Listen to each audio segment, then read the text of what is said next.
Lamborghini ये एक ऐसा नाम है जिसे दुनिया के अधिकतर इंसान बखूबी से जानते होंगे और ये भी जानते होंगे कि इस कंपनी के कार को खरीदना आम लोगों की बस की बात नहीं है। But I hope in future आप लोगों के पास भी लैम्बोर्गिनी जैसी खूबसूरत कार होगी।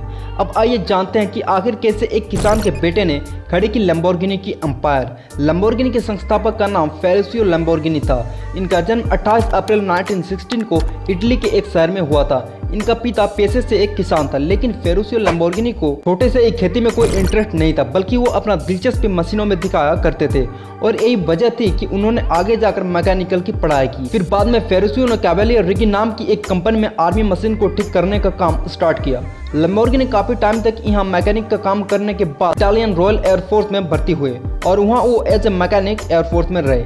लेकिन जैसे ही सेकेंड वर्ल्ड वॉर खत्म हुआ, फेरुचियो ने खुद का एक गैरेज खोला, क्योंकि उस टाइम इटाली में विश्व युद्ध के बाद अर्थव्यवस्था काफी बिगड़ चुका था और वहाँ के लोग कृषि पर काफी ज्यादा ध्यान देने लगे थे। इसी मौके का फायदा उठाते हुए फेरुचियो लैम्बोर्गिनी ने ट्रैक्टर बनाने लगा और ये ट्रैक्टर अपने समय के बाकी ट्रैक्टरों से काफी ताकतवर और अलग होने की वजह से काफी मशहूर हुए।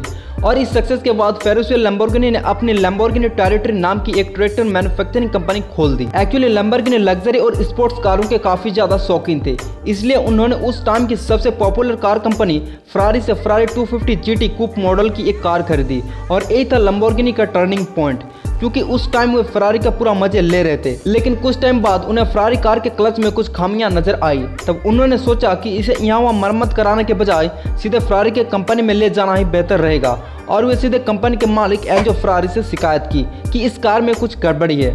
लेकिन एंजो फरारी इसे ठीक करने के बजाय लैम्बोर्गिनी का मजाक उड़ाते हुए कहा कि खराबी हमारी कार में नहीं बल्कि इसे चलाने वाले ड्राइवर में है। ये बात लैम्बोर्गिनी को सीधे दिल पे जा लगी और फरारी से बदला लेने का ठान लिया और फाइनली साल 1963 में लैम्बोर्गिनी ने 350 GTB नाम की कार बना डाली, जिसमें V12 इंजन लगाया गया जो कि बेहद ही ताकतवर थी। लोगों के बीच इस कार को लेने की होड़ मच गई, बिकॉज ये एक ऐसी कार थी जो उस टाइम फरारी को टक्कर दे सके और इस कार के हिट होने के बाद लोगों को लैम्बोर्गिनी पर भरोसा होने लगा। इधर लैम्बोर्गिनी भी बैक टू बैक अच्छी कारें बनाने लगी।